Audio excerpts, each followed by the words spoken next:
26 September रोजी रंगावली नदीला आलेल्या पुरात वाहून एका वृद्धाचा दुर्दैवी मृत्यू झाल्याची घटना घडली आहे।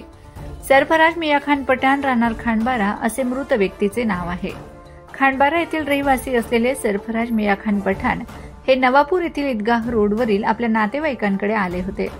शुक्रवारी 26 सप्टेंबर रोजी दुपारी 1 वाजेच्या सुमारास नैसर्गिक विधीसाठी नदी किनारे गेले असताना पाय घसरून ते नदीच्या प्रवाहात वाहून गेले असावेत अशी प्राथमिक माहिती नातेवाईकांनी दिली आहे।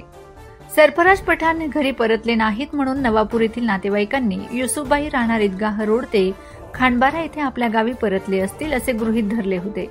मात्र शनिवारी 27 सप्टेंबर या दिवशी सोशल मीडियावर उच्छल तालुक्यातील उधाला गावालगत नदीकिनारी एक मृतदेह आढळल्याची माहिती मिळाली। नातेवाईकांनी धाव घेऊन तपास केला असता तो मृतदेह नवापूरच्या रंगावली नदीतून वाहत उच्छल तालुका हद्दीत आलेला सरफराज पठाण यांचा असल्याचं निष्पन्न झालंय। उच्छल पोलिसांनी पंचनामा करून मृतदेहाचे शवविच्छेदन केले आणि त्यानंतर मृतदेह नातेवाईकांच्या ताब्यात देण्यात आला।